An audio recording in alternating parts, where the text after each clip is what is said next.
What do you get when you mix Gothic horror, 18th century folklore, and a slow burn vampire tale? Let's talk about the Vourdalak, a haunting little gem that might have slipped your radar. Set in 18th century Europe, a nobleman finds himself stranded at a strange house while searching for a missing ambassador. The family he stays with awaits the return of their patriarch, who may or may not have turned into a Vourdalak, a creature from Slavic mythology. This is currently streaming on Shudder, and it is very unique in its style. It's atmospheric horror, folklore-based art house style, and it's shot on 16mm, and it definitely looks like an older sort of Hammer horror movie in a way. It's got this softness to the picture. Definitely, probably not something you probably want to get in 4K, but I thought for the type of movie that it was going for, the style, it was fantastic looking. Casey Ette Klein as the stranded nobleman, the lead of the movie. He's got a very strong presence in the movie. You don't know where he's coming from. Like, he seems so soft-spoken and stuff, and then there's a turn where he knows that he's above these people, like they are peasants to him. He's like one of those people with makeup on their face and the wig and everything. But there is a redemption arc with him. Adrian Labed is the family that Casey's character is in love with. She's like the sexy daughter of the patriarch who could or could not be a Vourdalak. Spoiler alert, he is. Which brings me to Gregory Collin, who plays the father. And the one hook, the one thing that stands out in this is that the father figure is played by a puppet, and Gregory Collin is the voice of him. He matches the atmospheric intensity of this film, but doesn't go over the top. And the puppetry with the actual Vourdalak character is pretty creepy.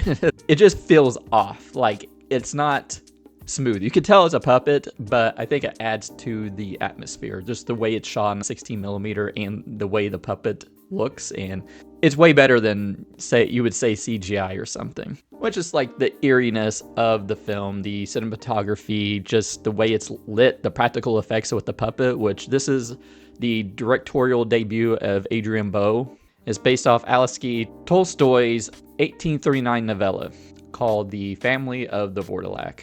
And what is a Vourdalak? I had to look this up, but I thought it was just straight up a vampire because he's sucking blood in the movie. It is the Slavic mythology, which is basically a hybrid of a vampire and a wraith. With themes and symbolisms, it's the slow decay of the human psyche as you see this guy who, his family's in denial, most of them, especially the oldest sibling of him. He's got a curse, but he's a curse on his family as well. It's almost abusive to his family in a way. But they have this loyalty to him still. Some of them do. But that loyalty strains as the movie goes on. So some of my favorite things from the movie, just like the unsettling atmosphere. It's awkward when the nobleman first arrives to the family and they're all just standing there, and it's just very awkward, very unsettling. The guy doesn't know what to do, and the father isn't there. The father left. It takes a while for the Vourdalak to show up in the movie. And when he does return, it's like this uncanny, like ghost-like presence amongst the family. And it doesn't rely on like traditional gore. It's just the tension. Because the vampire in this film isn't about him like biting people and sucking their blood. It's not about the horror aspect of it. It's almost like the emotional aspect of it. Like he's an emotional drain on his family. And how he's pretty abusive to them. So this is a slow burn film, and you can put up with a slow burn movie. It's just got to pay off when it ends. And I feel like this does. It's got this climactic moment where the horror of the film, the genre of the film, is fully realized at the very end. It's a little fucked up. I wasn't expecting what happened, but I won't spoil it here. So if you liked movies like A Girl Walks Home Alone at Night, The Company of Wolves, The Witch, Let the Right One In, I think you would definitely dig this movie.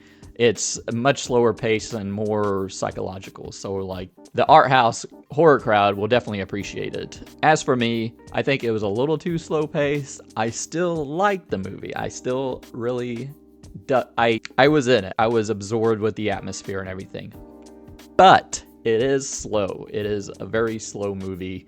And if I get it, you're making like a Hammer horror film in modern era, but for this time, I think you just needed a little bit more before the finale. It's a lot of people talking in French to each other, very long conversations, exposition.